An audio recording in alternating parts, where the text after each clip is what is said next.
마귀가 들어오는 틈. 하나님의 말씀은 에베소서 4장 25절로 29절입니다. 그런즉 거짓을 버리고 각각 그 이웃과 더불어 참된 것을 말하라. 이는 우리가 서로 지체가 됨이라. 분을 내어도 죄를 짓지 말며 해가 지도록 꾼을 품지 말고 마귀에게 틈을 주지 말라. 도둑질하는 자는 다시 도둑질하지 말고 돌이켜 가난한 자에게 구제할 수 있도록 자기 손으로 수고하여 선한 일을 하라. 무릇 더러운 말은 너희 입 밖에도 내지 말고 오직 덕을 세우는데 소용되는 대로 선한 말을 하여 듣는 자들에게 은혜를 끼치게 하라. 이 시간에는 마귀가 들어오는 틈이라는 제목으로 말씀을 묵상하겠습니다. 본문 27절에서 사도 바울은 마귀가 들어오는 통로를 틈이라고 표현했습니다. 여기서 틈은 어떤 거주 공간이나 마귀가 머무를 수 있는 빌미 혹은 법적 근거를 말합니다. 마귀가 우리 안에 머무를 수 있는 빌미를 본문에서는 거짓, 분노, 도적질, 더러운 말이라고 기록하고 있습니다. 이와 같이 죄는 마귀가 들어갈 수 있는 구실이 되는데 이것을 죄의 실말이라고 합니다. 하나님은 가인이 동생 아벨을 살인하는 죄를 짓기 전에 경고의 말씀을 하셨습니다. 창세기 4장 7절을 보면 선을 행하지 아니하면 죄가 문에 엎드려 있느니라. 죄가 너를 원하나 너는 죄를 다스릴지니라고 했습니다. 이 말씀은 너는 죄에 대한 욕망이 강하게 일어날지라도 그 욕망을 억제해야 한다는 것입니다. 여기서 엎드린다는 말은 어떤 건물의 입구를 지키는 귀신들의 행동을 가리키는 것입니다. 따라서 선을 행치 아니하거나 죄를 지으면 마귀가 침입할 수 있다는 것입니다.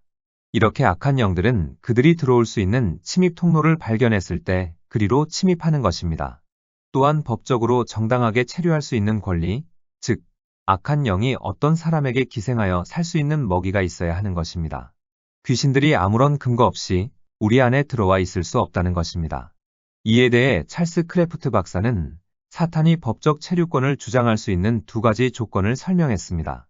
첫 번째는 악한 영들이 어떤 사람으로부터 그들이 들어갈 수 있는 감정적, 영적 연약함의 침입 통로를 찾았을 때.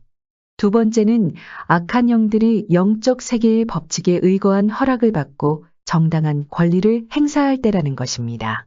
쥐가 음식물 찌꺼기나 쓰레기를 찾아다니듯이 영적인 쓰레기나 감정적인 쓰레기는 이처럼 귀신이 들어오도록 허락하는 통로가 될 수 있습니다.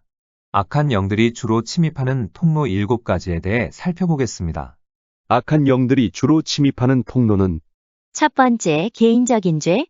개인적인 죄가 많이 있지만 다음에 4가지 죄는 악한 영들에게 침입 통로를 제공할 수 있는 죄가 됩니다. 개인적인 죄는 첫째, 우상숭배, 비술, 사술에 참여한 죄. 비술과 사술은 비밀리에 행하는 사교 집단으로 보시면 됩니다. 사이비, 이단을 비롯하여 신앙생활을 하면서 점집, 절에 다니는 것들은 조심해야 합니다. 둘째, 성적인 범죄, 강간, 불륜. 셋째, 부모에 대한 불효. 부모에 대한 원망과 불평은 조심해야 합니다. 넷째, 사람들을 억압하고 사람들에게 불의를 행하고 사람들을 학대하는 것. 본인 스스로 이러한 죄를 범했다면 회개하고 돌이켜서 자신의 죄로 인해서 귀신에게 시달림을 받는 일이 없도록 해야 합니다. 악한 영들이 주로 침입하는 통로는 두 번째, 다른 사람들로부터 받은 상처. 상처는 악한 영들의 침입 통로가 됩니다. 예를 들면 다른 사람에 의해 언어적, 성적, 신체적 학대를 통한 상처는 악한 영들이 침입하는 주요 통로가 될 수 있습니다. 다른 사람들로부터 억압, 불우, 불이익, 학대를 받은 것 자체가 죄는 아니지만 가해자들을 용서하고 축복하지 않을 때 미움, 분노, 승뿌리, 용서하지 않음 등의 각종 부정적인 감정이 피해자를 사로잡을 수 있습니다.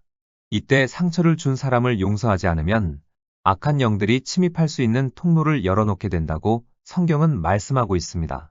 고린도후서 2장 10절로 11절에 너희가 무슨 일이든지 네게 용서하면 나도 그리하고 내가 만일 용서한 일이 있으면 용서한 그것은 너희를 위하여 그리스도 앞에서 한 것이니 이는 우리로 사단에게 속지 않게 하려 함이라. 우리가 그 괴계를 알지 못하는 바가 아니로라.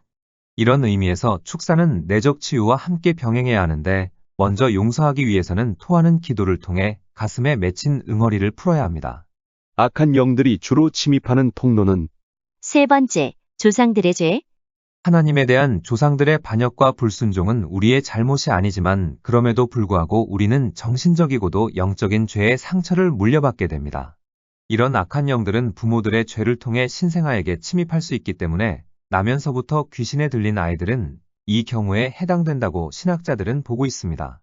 이것은 종종 세대적인 죄, 가족의 죄, 귀신의 전이, 귀신의 계승, 가게에 흐르는 저주와 같은 여러 가지 이름으로 불려지고 있습니다. 따라서 부정적인 영적, 정신적, 감정적, 육체적인 성향들이 한 가게 안에 전수되는데 조상의 죄의 결과로 인해 자손들이 악한 영들에 의해 공격을 받게 됩니다. 조상들의 죄는 첫째, 조상 중에 사교에 가담한 경우. 특히 조상 중에 이단, 사이비, 무당, 박수가 존재할 경우. 둘째, 조상이 우상숭배, 성범죄, 살인, 낙태시술, 술제조 및 판매, 매매충 관련 사업과 같은 특별한 죄에 깊숙이 관여했을 경우. 셋째, 조상이 어떤 타종교의 지도자였거나 타종교의 사원을 짓는 등 그 종교에 지대한 기여를 한 경우. 넷째, 사탄을 초청하거나 또는 사탄과의 직접적 계약, 헌신, 맹세한 경우. 다섯째, 조상이 구체적으로 자신의 후손을 저주한 경우. 여섯째, 모태 신앙에 비해 가족 중에서 처음 예수를 믿는 신자인 경우.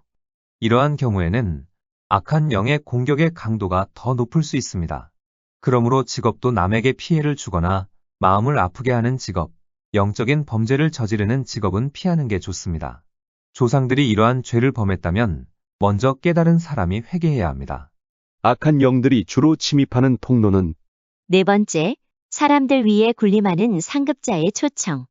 예를 들면 부모나 조부가 절에 자녀의 이름을 올렸을 경우 그 자녀들은 귀신들의 공격을 받게 되고 또한 부모 혹은 조부가 자녀의 생명을 보존하고자 무당 등의 자녀를 팔았다면 이 자녀들 역시 악한 영의 공격을 받을 수 있습니다. 이 경우 조상들의 죄를 회개하고 귀신들이 더 이상 역사하지 못하도록 예수님의 보혈로 덮어주실 것을 간구해야 합니다. 악한 영들이 주로 침입하는 통로는 다섯 번째, 사람들의 초청. 사람들은 자신들의 욕심, 이익에 사로잡혀 귀신들의 도움을 받고자 그들을 초청하는 경우가 있습니다. 물론 대부분의 사람들은 무의식적으로 어떤 보이지 않는 힘의 도움을 구하거나 받으면서 그 배후에 사탄이 있음을 전혀 눈치채지 못합니다. 여하튼 이 경우도 귀신들을 직접 초청하지는 않았지만 부지중에 귀신과의 접촉을 통해 귀신의 영향력 아래 놓일 수 있습니다. 제사, 요가, 점성술, 기훈련, 주문, 록 및 헤비 메탈 음악을 접하면서 귀신의 영향을 받을 수 있습니다. 직간접적으로 하나님 이외의 어떤 신기한 힘을 체험하거나 도움을 받으면 귀신에게 문을 열어주게 되는 것입니다. 심지어 타 종교시설 및 민속 관광지를 비롯한 특정 장소의 관광용품과 같은 물건을 통해서도 악한 영들이 침입할 수 있습니다. 그러므로 가족 중에 제사를 지내거나 요가, 점성술, 기훈련 등을 하고 있거나 록 및 헤비 메탈 음악 등을 듣고 있다면 하지 못하도록 해야 합니다. 또 여행을 가더라도 타종교 시설이나 민속 관광지는 될 수 있는 대로 피하고 관광용품도 잘 보고 사야 합니다. 악한 영들이 주로 침입하는 통로는 여섯 번째, 참상. 참상이란 끔찍하고 비참한 모습을 말합니다. 참상 자체가 귀신을 초청하는 것은 아니지만 참상에 대한 사람들의 부정적 반응은 악한 영들이 침입할 수 있는 통로를 제공합니다. 물론 모든 참상의 배후에 사탄이 직접적으로 관련된 것은 아니지만 사탄의 주요 작전은 소위 붙어가는 것입니다. 그래서 옛날 어른들은 아이들을 초상집에 데리고 가지 않았습니다. 지진, 홍수와 같은 천재 및 폭동, 약탈, 살인, 전쟁과 같은 인재 역시 마귀가 이용할 수 있는 좋은 재료가 됩니다. 예를 들면 6.25 한국전쟁 때 임신했거나 출산한 부모와 자녀들은 죽음에 대한 공포, 두려움의 영에게 쉽게 고통받을 수 있습니다. 또 참상을 직접 당하지 않았다 할지라도 어떤 경우에는 목격한 것 그 자체를 통해서도 악한 영들은 침입할 수 있습니다.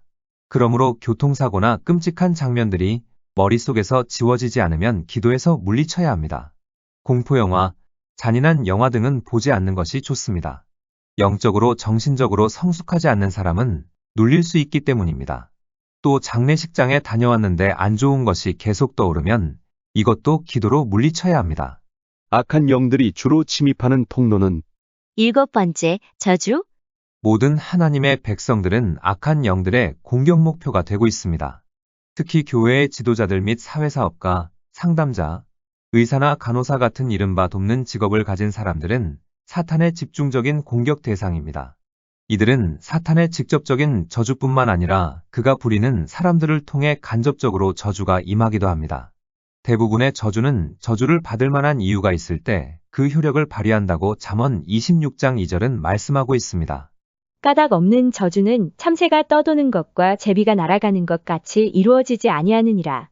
이 말의 의미는 이유 없는 악담이나 저주는 아무런 효과 없이 공중에서 사라져 버린다는 뜻입니다. 저주의 원인은 당사자에게서도 발견할 수 있지만 유대인들이 받는 저주와 같이 조상으로부터 올 수도 있습니다. 저주의 원인은 첫째, 자기 저주. 자기 자신을 무의식적으로 부정적인 말로 저주할 수 있습니다. 예를 들면 성장 과정에서 자신이 싫어하는 몸의 어떤 특정 신체 부분을 저주할 수도 있고 죽었으면 좋겠다, 피곤해 죽겠다 등의 부정적인 말이 씨앗이 되어 본인에게 저주가 임하고 그로 인해 사탄이 역사하는 경우도 있습니다. 잠언 18장 21절에 죽고 사는 것이 혀의 힘에 달렸나니 혀를 쓰기 좋아하는 자는 그 열매를 먹으리라. 잠언 21장 23절에 입과 혀를 지키는 자는 자기의 영혼을 환난에서 보전하느니라. 그러므로 우리는 말을 조심해야 합니다. 저주의 원인은 둘째, 타인에 의한 저주. 원하지 않는 임신으로 인해 태어난 아이는 부모 모두에게 혹은 부모 중 한 사람에게 저주받을 수 있습니다.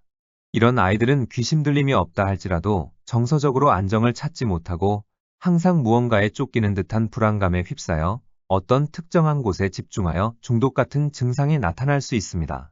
이러한 아이들은 너무 야단치지 말고 마음의 안정을 찾도록 따뜻한 사랑을 보여주는 것이 중요합니다. 또 고아 및 양자들은 낳아준 부모로부터 버림받은 사람들이기 때문에 어둠의 영이 더 쉽게 침입할 수 있습니다. 이런 사람들 역시 귀신의 영향이 없다 할지라도 정서적 불안과 함께 사람에 대한 불신이 있을 수 있습니다. 또 부모가 자녀들에게 무심코 내뱉은 말이 사탄의 역사를 통해 자녀들에게 저주를 일으킬 수도 있기 때문에 말을 조심해야 합니다. 이처럼 귀신이 들어올 수 있는 통로 7가지를 살펴봤습니다. 우리는 귀신을 무서워하거나 과대평가하거나 과소평가할 필요는 없습니다. 그러나 찰스 킹슬리가 말한 대로 마귀는 죽어있는 척하지만 그 어느 때보다도 분주하게 움직이고 있다는 것을 기억해야 합니다. 결국 모든 것은 죄의 문제입니다. 그래서 죄를 지으면 빨리 회개하고 가슴에 응어리를 품지 말고 예수님의 이름으로 사탄을 대적해야 합니다. 귀신이 우리 안에 들어오는 통로는 죄라는 것을 기억하고 우리의 몸이 죄에 더럽혀지지 않도록 거룩성을 유지해 가야 합니다. 말씀을 정리하겠습니다. 찰스 크래프트 박사는 사탄이 법적 체류권을 주장할 수 있는 2가지 조건을 설명했습니다. 첫 번째는 악한 영들이 어떤 사람으로부터 그들이 들어갈 수 있는 감정적, 영적 연약함의 침입 통로를 찾았을 때. 두 번째는 악한 영들이 영적 세계의 법칙에 의거한 허락을 받고 정당한 권리를 행사할 때라는 것입니다. 악한 영들이 주로 침입하는 통로는 첫 번째, 개인적인 죄. 두 번째, 다른 사람들로부터 받은 상처. 세 번째, 조상들의 죄. 네 번째, 사람들 위에 군림하는 상급자의 초청. 다섯 번째, 사람들의 초청. 여섯 번째, 참상. 일곱 번째, 저주입니다. 기도하시겠습니다. 하나님, 귀신이 들어오는 통로에 대해 살펴보았습니다. 결국 모든 것은 죄의 문제인데 우리의 몸을 항상 거룩함으로 유지해 갈 수 있도록 기름 부어주시고 예수님의 보혈로 덮어주옵소서. 예수님의 이름으로 기도드립니다. 아멘. 하나님께서는 내 형편이 어떠하든 내 신분이 무엇이든 무슨 죄를 지었든 변함없이 나를 사랑하십니다.